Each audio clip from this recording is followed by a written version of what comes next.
Thank you, and I'm very pleased to be speaking here tonight because I think this is one of the issues that we really have to take a stand on as an anti-war movement, as a movement which believes in civil liberties. It seems to me this is a very, very dangerous development that has happened, and there are lots of people now, including some of the press, who supported the Wikileaks at the beginning, who are now saying, well, were these leaks really so dramatic? What did they really tell us, apart from some rather embarrassing remarks made by diplomats around the world? Are they really of any bigger significance? And it seems to me that the importance of Wikileaks is not that they told us things that we could never have imagined, but that they confirmed for us things that we long suspected but could not prove had happened. And that, it seems to me, is alone the great service that they have really done for us. And we should remember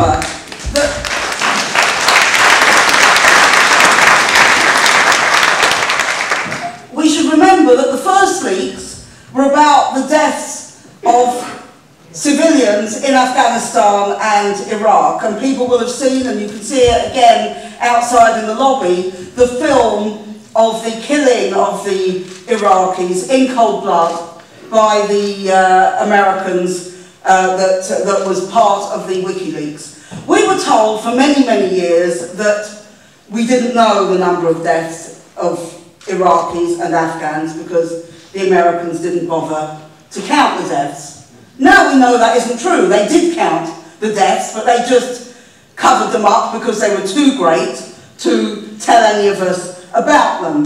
So again, if we'd had nothing else from Wikileaks, that would have been enough, in my opinion, to confirm exactly why we were right to oppose these wars and exactly why we are right to continue to oppose the wars in Iraq and Afghanistan, where more and more civilians are dying every single year. But it has also done us a service because secret diplomacy is a very important part of how the Western powers maintain their network of dictators and monarchs, particularly in regions like the Middle East, on whom they rely to keep down their populations in order to further Western interests. Because we all know, if there were any democracy in the Middle East, there would not be a single pro-Western regime left in that region, because everybody there supports the Palestinians, wants an end to American imperialism in the region, and would like democracy in their own country. And it is only the connection between these dictators and the Americans and the British and all the other Western powers which is really stopping that happening. So what Julian Assange has also done is that he has broken out the secrecy of that secret diplomacy. And of course, that is very, very relevant for what is going on today. Because what are the Americans discussing with Mubarak in Egypt about when he goes and how he goes? What are they discussing about what the army should be doing in Egypt? What are they discussing with Suleiman about whether they should crack down on the democracy protesters or not? These are things which should be in the public domain, which are the right of every single one of us to know. And if we did know them, these governments would be even more unpopular than they are at the moment. And that, it seems to me, is crucially important when we are looking at what is happening in Egypt. If you look at what Wikileaks says about Egypt, the Americans are extremely critical of the Mubarak regime privately. They say, yes, it does preside over rigged elections. Yes, it does torture people. It does have political prisoners. It does have all these things. And yet, 2 weeks ago, when the democracy movement began, what did Hillary Clinton say? She said this is a stable regime, which we expect to continue. In Wikileaks, it is absolutely clear that the Americans and their allies expected Mubarak to stand again for election in September, and no doubt to win the rigged election. Now, don't you think, if you think this is a regime which practices torture, which rigs elections, which does all these things, don't you think that the land of the free, the home of democracy, should be the place where they are saying we want to oppose this dictator and we will side with the people who are calling for democracy and freedom and liberty on the streets. Nothing of the sort, because America would rather have a dictatorship which protected its interests than a democracy which challenged the rule of America around the world. And it's important.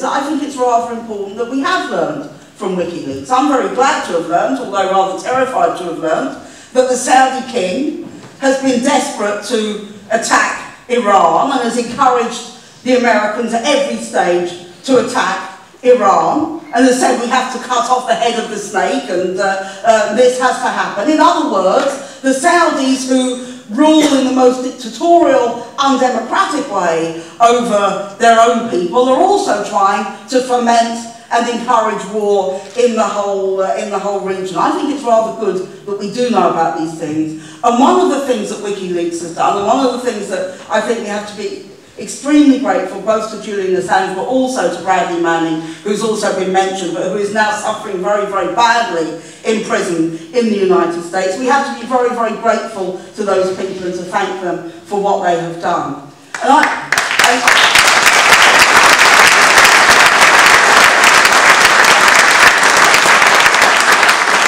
I read a report of somebody who'd been to visit Bradley Manning and saying what a terrible state he's in because he's in solitary confinement and doesn't have any exercise and doesn't have any contact with anybody else. And they said the only thing that lightened him and brightened his mood was the report of the news of what is happening in Egypt. And I think they have to take some credit, not the main credit for what is happening there, but they have to take some credit for what they did over Tunisia and over Egypt and over all the other places in the world where the secrets are now coming out.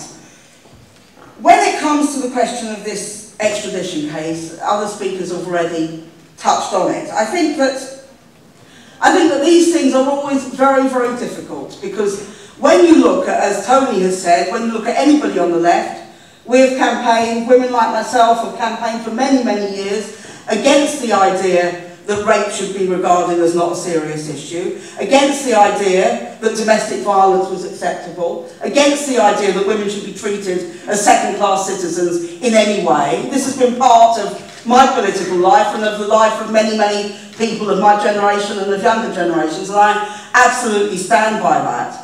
But I also think we have to be aware of what this case is about. And we have to be aware there are politics behind this case, because I've never known a case which was prosecuted with such fervour over this issue. I've never known a case like this where Interpol was brought into investigating this over a case which has not even been brought to charge in Sweden, there have not even been charges laid against him. And therefore, I think you have to say, this is not about what's happened, and nobody knows what happened in this particular case. It's not about that. It's about the politics of ensuring that Julian Assange is discredited as a whistleblower and ensuring, more importantly, that when he does come to Sweden, if he comes to Sweden, and we have to do everything we can to stop that happening, if he does, there will be onward extradition to the United States. And as previous speakers have said, his fate will be at least the fate of Bradley Manning. A woman called Afia Siddiqui, a Pakistani woman, accused of attacking, of trying to kill an American soldier in Afghanistan, is serving more than 80 years imprisonment in the United States at the moment. Now, I don't believe that he will get, or that he has any chance at all of receiving justice in the United States, and we have to oppose his extradition. And if that means opposing his extradition to Sweden as well, then I'm absolutely in favour of doing so, and I think we should all do that here tonight.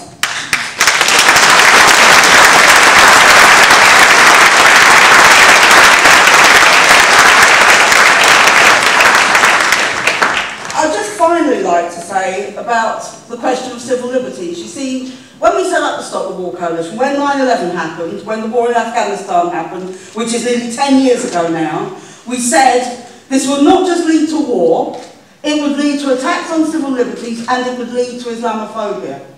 We've had the speech from David Cameron, this weekend, where he went to Munich, of all places, to deliver a speech attacking Muslims, attacking extremists, following on from Angela Merkel, the German leader, who a few months ago also made a speech attacking Muslims in Germany, and where one of the bestsellers is an Islamophobic book in Germany. He did that. He also did it the same day that the English Defence League were holding an anti-Muslim march in Luton. And therefore the government, a Tory government which is cutting people's living standards, which is attacking working people over every single issue, is trying to deflect its growing unpopularity by scapegoating Muslims in the most disgusting way. And this they are able to do because they justify the war on terror. They have to dehumanise Muslims, to turn them all into extremists, to justify the killing that has gone on in Iraq and Afghanistan and Palestine and everywhere else. So